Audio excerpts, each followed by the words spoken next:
Money does not always mean that the bottle, the wine, the production of the wine, that it's always going to be better. Not only that, but don't fall for marketing, all right? So some of these have some cool packaging and that kind of thing, but it's just not good.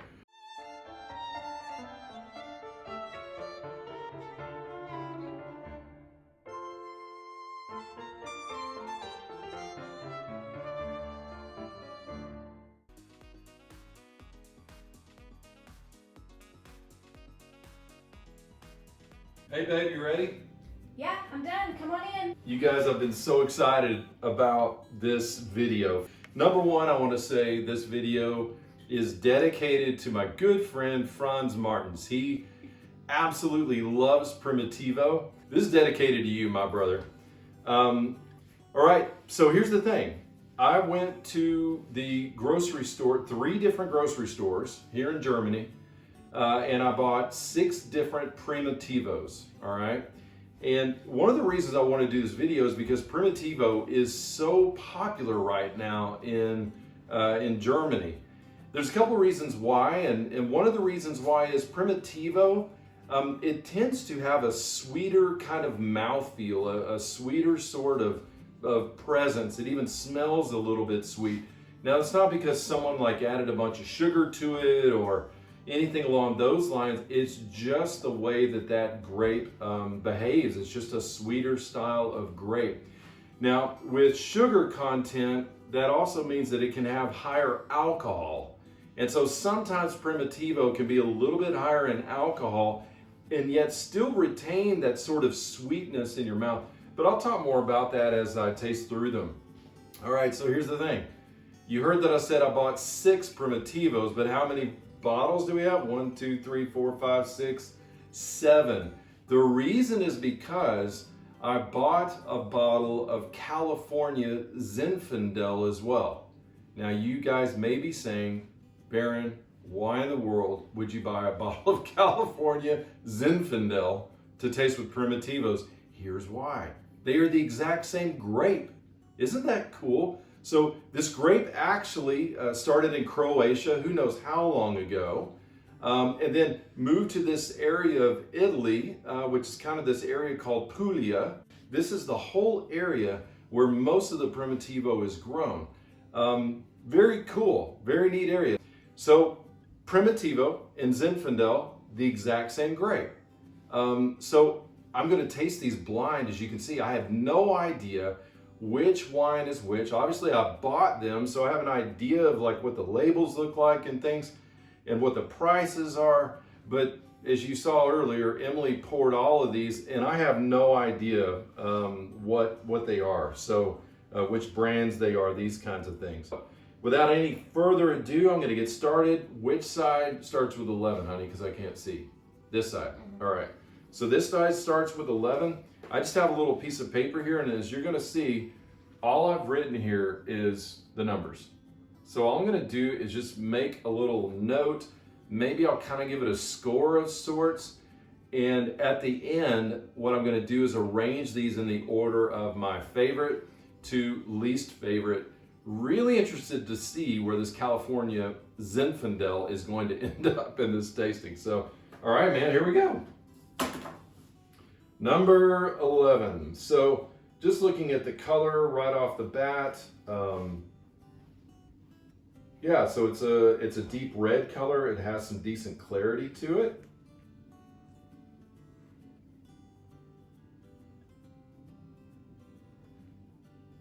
Yeah, so as I smell this, it's kind of got a little bit of a plum. Yeah, really more plum than anything. And I would say more like purple plum than red plum, if that makes sense.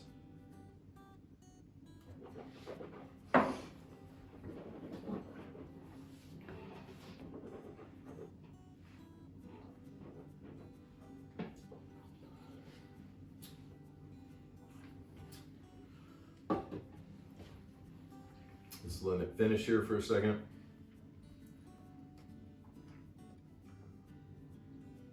Yeah, so I would say more than anything, it's pleasant. There's nothing wrong with it. So like there's no winemaking flaws or anything like that. Nothing really stands out about the wine either. So it's not like I would say, wow, it's really got this. There really isn't of that. It's just kind of easy going red wine. So I'm gonna make a quick little note here. Number 2.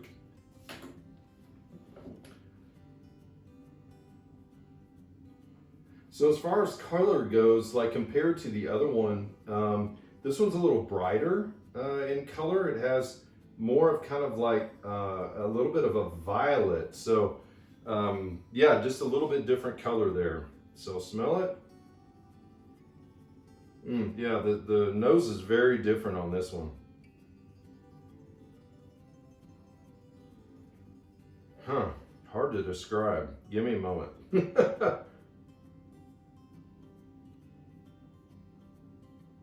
Okay, so as best as I can describe this wine, I would say that it's like canned prunes. It is about the best I can do there. All right, so now I'll taste it.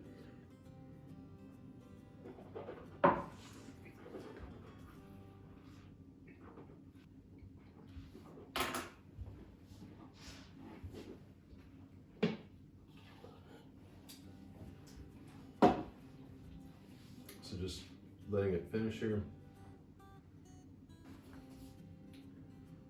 Huh. So this one definitely had more of a bit of a sweet character. Not a long finish. Yeah, so that the aroma is very different than the palate on this wine, which is not unusual, especially for like Italian wines. I would say a lot of French wines do that too, where aromatics can be different than the palate. So yeah, I would kind of say it's like a, I don't know if you've ever had like those, what are those called, honey? The Turkish, the dried Turkish dates. Yes, that's that's what I was looking for. So that's kind of what it reminds me of on the palate. A little bit sweet, kind of like those Turkish dates, but just barely. So not like a big mouthful of that necessarily. Just making a note here. All right, so third in the line, this should be number 13. Number 13, honey, right there. Awesome. We're doing really good so far, guys. All right, so just looking at the color, okay, yeah, definitely much less bright than the wine that I just looked at. This actually, if I were guessing, I would say it's probably maybe an earlier vintage, an older vintage, just because it tends to be more of this kind of a red, kind of a light red, but almost has like a rusty or orange rim to it. So definitely, I would say maybe a little bit older. Smell it. Whoa. I don't even want to stick my nose all the way in that. So, yeah. Okay, so this, yeah. Bear with me. I'm telling you, I don't want to smell it, but I need to tell you what I'm smelling. Oh my goodness, man. Okay, if I smelled this, I would not drink it. That's my point, all right? So I'm going to try to describe it to you, and then I'm going to taste it. So just bear with me. All right, here we go. Oh my goodness, man. So this reminds me of like tomato paste or tomato mark. Like, you know, what you cook with. It's kind of that thick paste. It comes out like toothpaste, you know, that sort of thing. Super concentrated, but that's what it smells like. It smells like tomato paste to me, literally. Yeah. Okay. And now I'm gonna taste it. Oh my goodness. Why did I sign up for this? All right, here we go. I'm telling you guys, if I had bought this bottle of wine and I just smelled it, I would just pour it out. I'm serious. Because there's some sort of flaw going on here.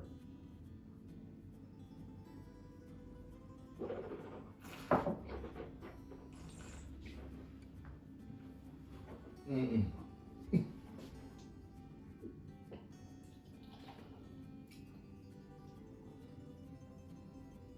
Mm-mm. Okay. Okay, well, while that's not as bad as like the red wine vinegar tasting that I did, if you've seen one of the previous videos, poosh, the best word that comes up is wrong with a capital W, or maybe all caps wrong, even with like the triple exclamation mark after it. So the word I'm writing here is wrong. Yeah, I mean, literally, when you drink it, it just like kind of went in there, and it was just gross. It was like the best I could describe it is if you took that tomato mark or took that tomato paste and like pressed it, and somehow you got like this fluid to come out of that, and then let it sit out for a few days. That's what it tastes like. I don't know if you can identify. I haven't done that before, but that's what I think that would taste like, all right? What's the lowest number I can give, honey? I don't know. I'm just, yeah. All right, number 4. This should be 14, huh? All right, so looking at the color, so definitely a little bit younger than this last one for sure, at least as far as like the color goes. So it's kind of got a little bit more of a brick red color, not as clear as these previous ones. Yeah, so kind of a brick red color, I think is the best way to describe that. All right, so now smell it. Ah, thank you, Lord, that this is nothing like that previous one.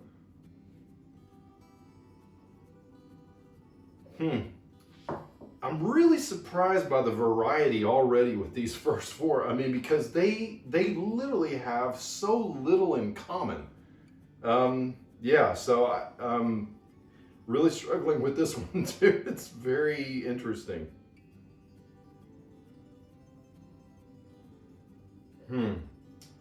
So this reminds me of like a cross between if you put some of those dried sugary raisins that you buy at the grocery store that come in the little box, you know, if you took some of those and then you put some of those what are they called, white raisins, right?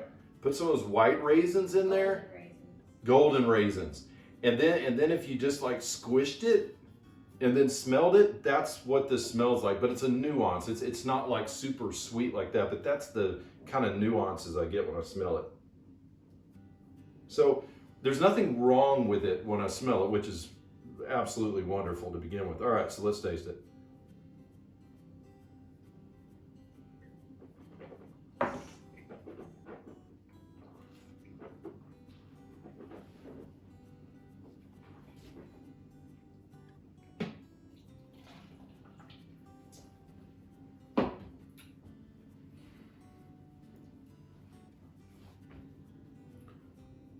So still finishing here.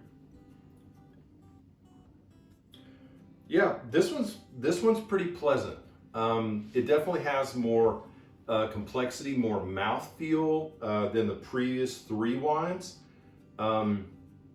and not especially sweet or sweet feeling on the palate. If I were just gonna say, I would just say like this would be kind of like your generic, you know, Primitivo. It is really the best I could describe it. It's not special. It's not terrible like that one was. It's just kind of, it's okay, you know, and hopefully I wasn't spending much. By the way, I forgot to mention this. The range of prices for these are from $2.99, wait, $2.99 or $3.99? $2.99? Yes, from €2.99 euros all the way up to, I think, $7.99 was the highest price Primitivo. The California Zinfandel was $11.99. What a great deal in Germany, right? But it's the same thing with German wines in the US. They cost more there. It costs money to put stuff on a boat and ship it halfway across the world. So, all right, there's that number 4. Just making a little note here. I would call that one medium body. You know, it was all right.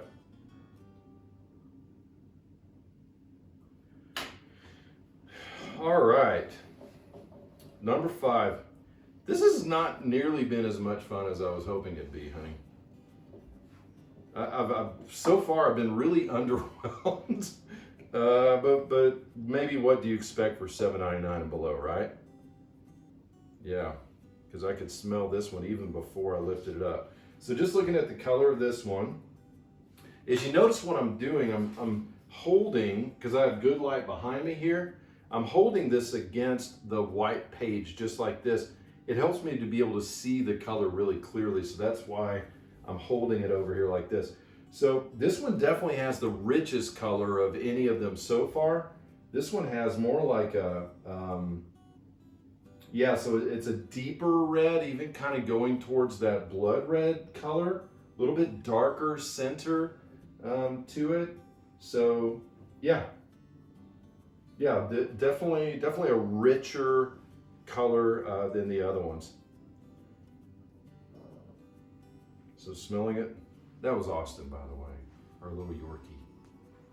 When he sees stranger danger outside, he's our little guard puppy. Yeah, so I would say actually, like from the beginning, this is my, like I prefer the aromatics on this wine more so than the others. It's pleasing. Yeah, so I would say like this kind of has like a mixture of like red plum, maybe a little bit of that purple plum too. Yeah, so it's pleasant. So now I'll drink some and taste it.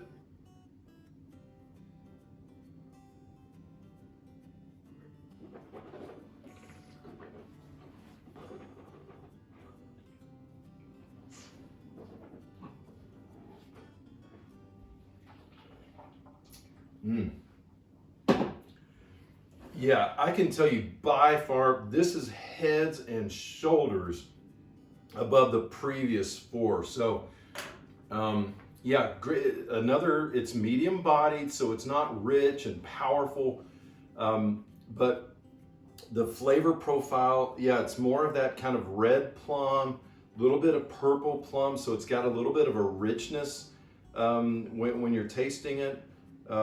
Little bit of a sweet sensation kind of in your gums when you're tasting the wine. Very pleasant finish, so there's nothing bitter or odd about the wine. This is actually really good. I'm really enjoying this. And actually on the finish, it's coming up to this kind of I don't know, like a touch of milk chocolate is the best I can describe it. It's kind of sweet and a little bit creamy towards the end. Yeah, this is cool. I'm digging this wine, so I'll make a couple of notes here. Cool. All right, cool. All right, here we go. Number 16. So let's look at the color. Yeah, wow. This color reminded me more of, I think, number 2. It's definitely much brighter. It has kind of a more of those violet colors that I was mentioning earlier. So is where these others have been like a, you know, maybe that kind of dark brick red and maybe some rusty orange, those kinds of things. This has no sign of that whatsoever. Typically that is going to mean that it is a newer wine, fresher wine. In other words, the vintage, okay? Which could mean that it was made pretty quickly and bottled pretty quickly. That's something else, but anyway, those are signs. Anytime you see kind of that violet or purple color, that usually means it's quite a new, kind of recent, fresh wine. All right, let's smell it. Yeah, pleasant. Oh, yes, thank you, Lord. Pleasant aromatics. Man, 2 in a row that I really like so far. So this one definitely more of that red plum direction.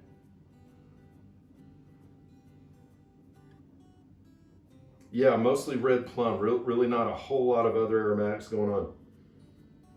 All right, so let's taste it.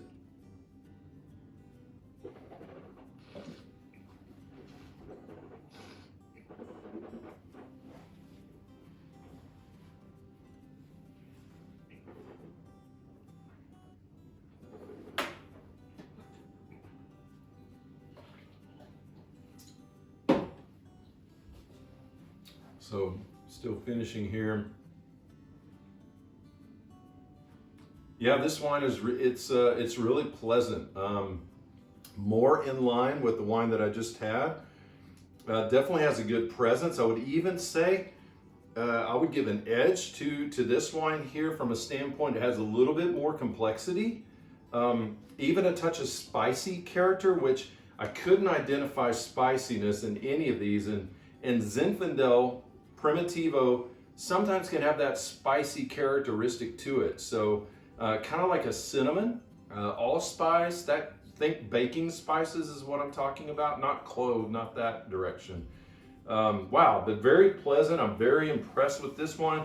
This is a wine I would love to have with, you know, like an Italian food dinner, like lasagna. That wine would be perfect. Really, really like this wine. Yeah, on the palate, again, it's more that red plum, and yeah, it's really pleasant. Again, I would say medium plus bodied here, so not medium, whereas all these have been. Yeah, really good, like from start to finish. So I'm really really pleased with that wine. Okay, man, number last. Here we go. So let's check out the color. Yeah, so interesting. Color-wise, this is the darkest of all of them so far. It has kind of that true red, little bit darker center. I had mentioned that with one of the previous wines. Still has good clarity like all of these have had, but just a little bit richer in color. So, and a little bit more dull than the past, you know, couple where there was more of those kind of bright colors. This is a little bit more dull. Again, that's not a situation where you need to be concerned necessarily. It's just the color. All right, so let's give it a sniff here.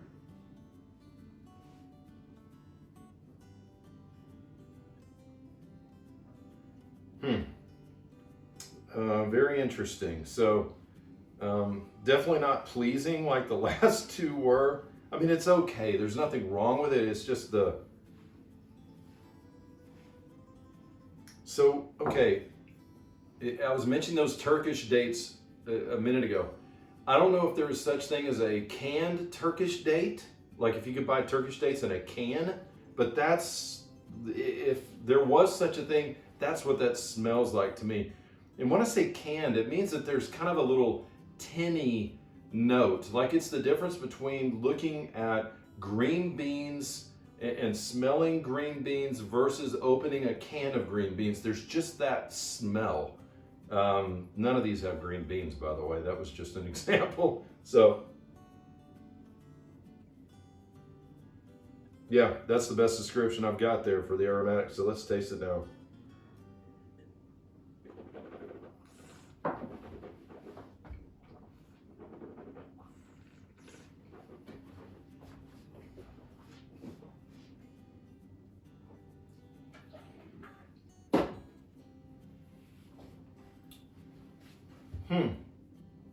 Well, the palate is actually much better than the aromatics to me. So I don't have that tinny kind of canned Turkish date thing going on here. Actually, the palate is quite pleasing. More like a medium plus body. There's some complexity in there too. Wouldn't really call it spice, but this one, kind of like one before, has a little touch of like a sweet cocoa, maybe not milk chocolate on this one, maybe like a sweet cocoa. Yeah, but the palate is a little different than all the other ones. Aromatics was a little interesting, but the palate is really good. So just gonna make a little note here. Yeah, so, yeah, then the finish with this one, so not all these really have much of a finish. Some of them just kind of go away pretty quickly. This one, I'm actually still tasting in my mouth. It's changed a little bit, so it's not as pleasing, but it's still a decent finish, and it's a longer finish than the others. That one is the most unique of all of them that that I've tasted. So I'm gonna go with like that. Okay guys, so here we go. I'm going to put these in order of my favorite. So I'll start with my favorite over here, and then I'll go to my least favorite down here.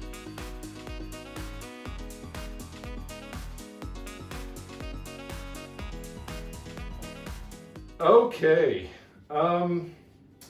yeah, so let's do the reveal. Let's figure out which wine is which, and I'm really interested to see. So what I've done is I've put the supermarket name of where I bought it and then also the price.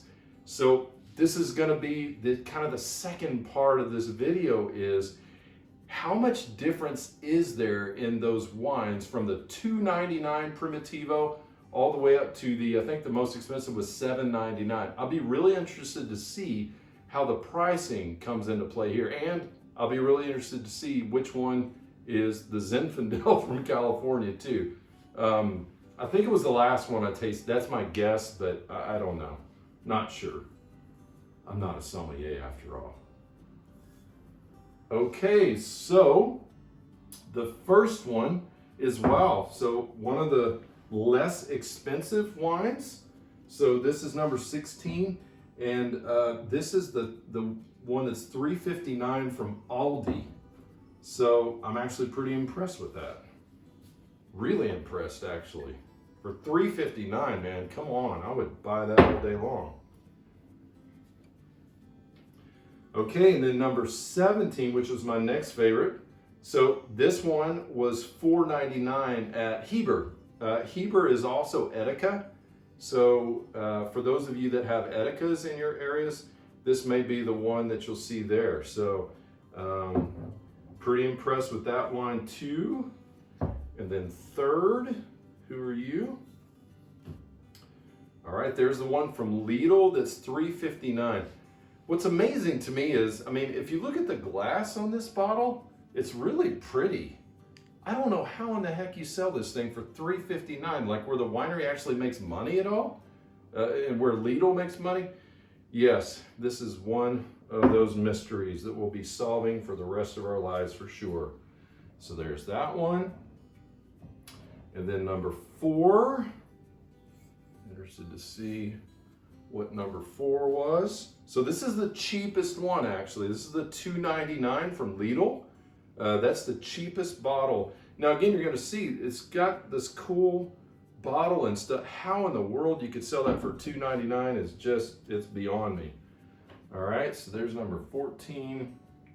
And then, man, we start getting into this range down here and like, so this is the Doppio Passo. Very interesting because this is really one of the more popular Primitivos that I see out there. Like this is one I see in many grocery stores.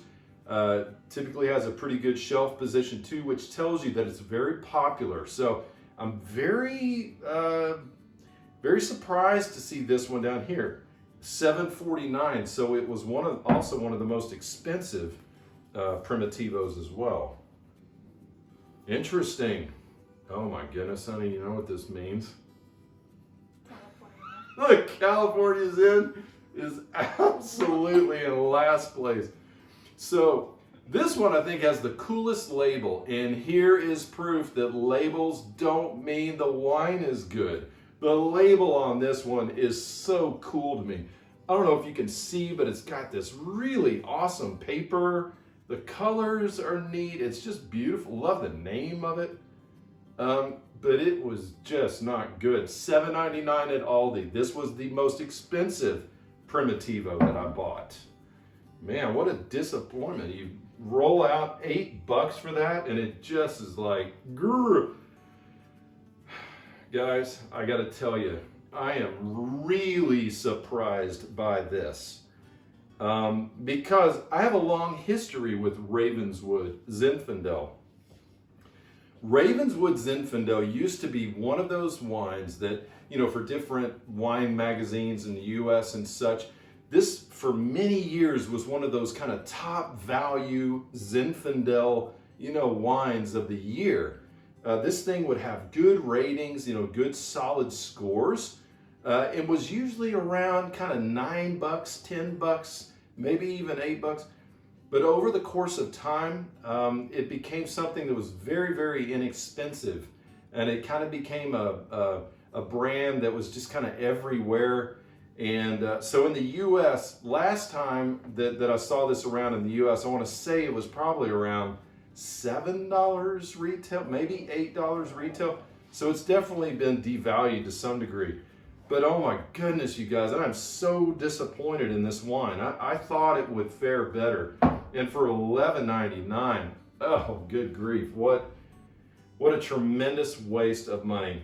For those of you that work for the company with Ravenswood, I'm just being honest. I can't say I'm sorry, I'm just being honest. So just kind of thinking back here, the thing that I loved about this first wine is that it had those red plum aromas. Yeah, so pleasing to smell. And then the medium body.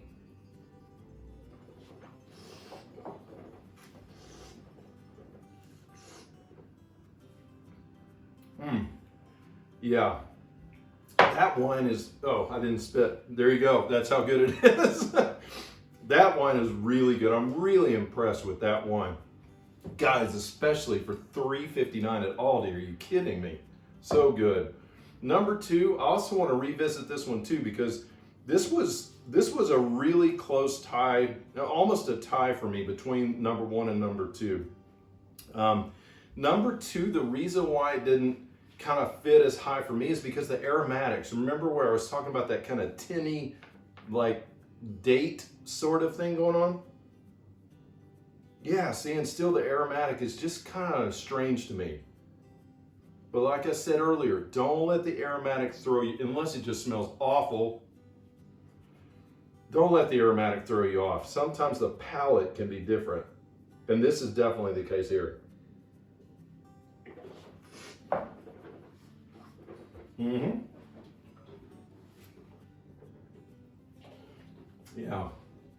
Yeah, remember why I like this one. See, it's delicious too, just like the first one. First one is just edging this one out because of the aromatics here. And then number three was good. Guys, I hope you've enjoyed this video. And again, subscribe if you've really dug this, if it's been good to you. And until next time, I'll say, cheers.